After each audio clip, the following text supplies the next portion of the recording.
Assalamualaikum warahmatullahi wabarakatuh dan salam sejahtera semua. Hari ini bersama saya Cikgu Nabila, kita akan belajar topik 8.1 iaitu campuran.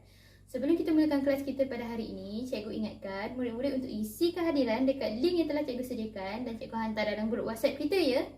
Jangan lupa seperti biasa, murid-murid sila fokus sepanjang pembelajaran kita pada hari ini. Baiklah. Untuk standard pembelajaran kita pada hari ini, kita akan memerihalkan kaedah untuk mengasingkan campuran pelbagai bahan atau objek.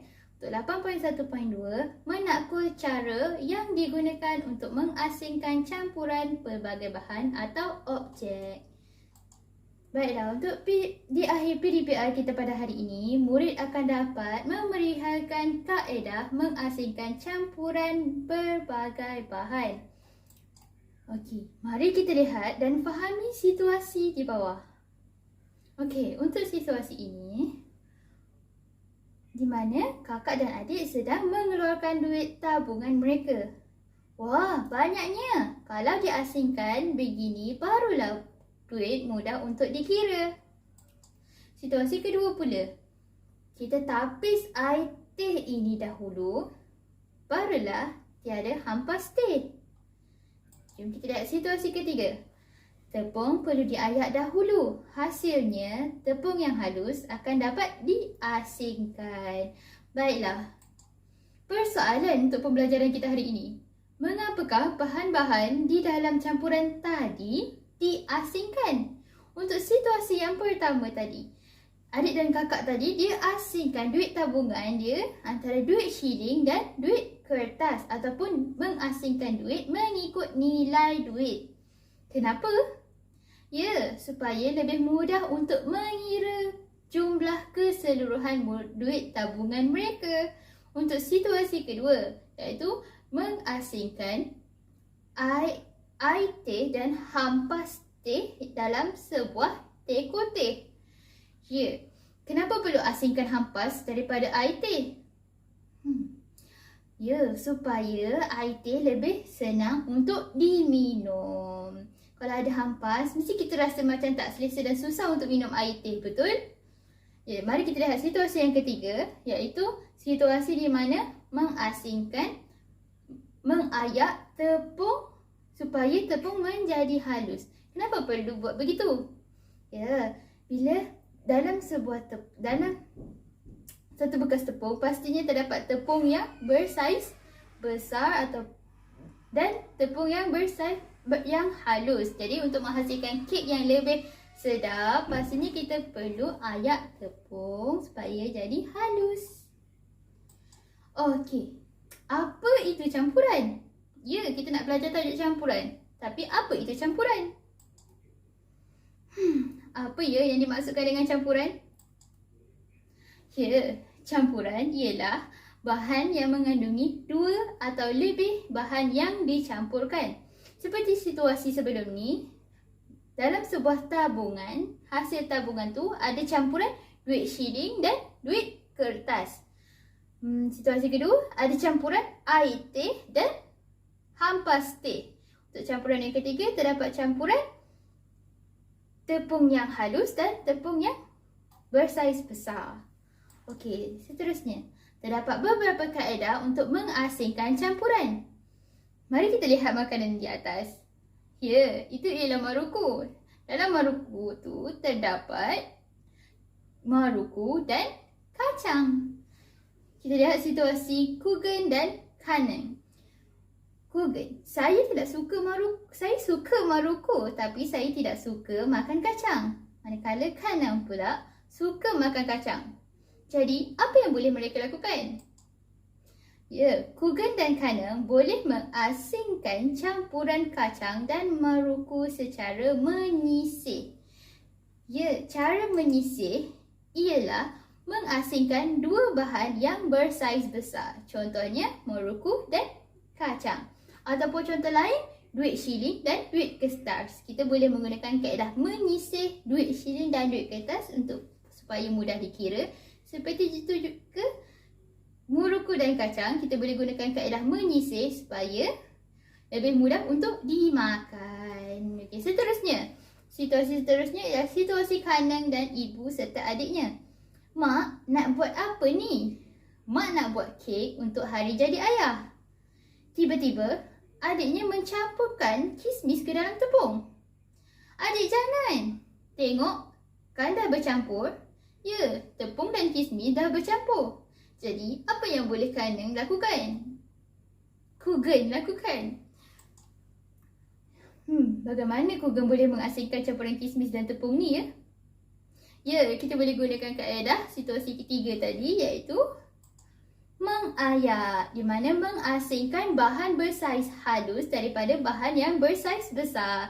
Bahan bersaiz halus tu ialah tepung, manakala bahan yang bersaiz besar pula ialah kismis. Jadi, tepung yang halus akan dapat diasingkan. Seterusnya, situasi di mana Kanang dan adik-adiknya yang bermain pasir. Kenapa kotak klip kertas abang ada di sini? Klip kertas abang sudah bercampur dengan pasir.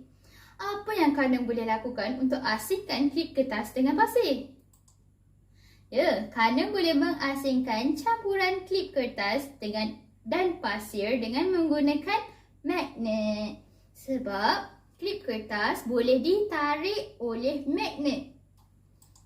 Ya, menggunakan magnet di mana mengasingkan objek yang boleh ditarik oleh magnet iaitu klip kertas daripada bahan yang tidak boleh ditarik oleh magnet iaitu pasir. Jadi, dengan menggunakan magnet, klip kertas tu semua akan melekat pada magnet, jadi lebih mudah untuk diasingkan. Okey, situasi seterusnya iaitu tidak sabar nak bela ikan emas ini. Alamak, akuarium lama ini dah kotor lah. Banyak campuran pasir dan serpihan kayu reput. Bagaimanakah campuran batu dan serpihan kayu boleh diasingkan? Macam mana nak asingkan batu dan kayu? Kita boleh mengasingkan campuran ini secara mengapung. Ya, kerana serpihan kayu reput boleh terapung di dalam air. Yang kita perlu lakukan ialah masukkan air dan kacau campuran tadi. Kemudian asingkan serpihan kayu yang reput. Kerana serpihan kayu akan terapung manakala pasir dan batu akan tenggelam. Jadi kaedah ini dipanggil sebagai kaedah mengapung. Di mana mengasingkan bahan yang boleh terapung daripada bahan yang tenggelam. Bahan terapung tadi ialah serpihan kayu dan bahan yang tenggelam tadi ialah batu dan juga pasir. Okey, untuk situasi seterusnya. Penyiasatan ini memerlukan cecair berwarna kelopak bunga raya. Bagaimana cecair ini boleh dihasilkan? Tumbuk kelopak bunga raya dan larutkan dengan air, kemudian turas. Turas campuran ke dalam kon dengan menggunakan kertas turas. Ya, kaedah turas.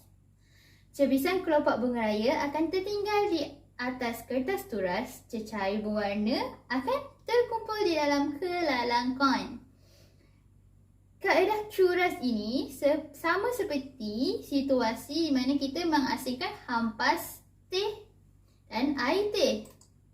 Ya, menuras ialah mengasingkan bahan cecair daripada bahan pepejal. Bahan pepejal tu ialah cebisan kelopak, manakala cecair ialah cecair berwarna merah daripada hasil kelopak bunga raya itu tadi. Sama seperti situasi teh tadi, cecair dia ialah air teh, manakala bahan pepejal dia ialah hampas teh.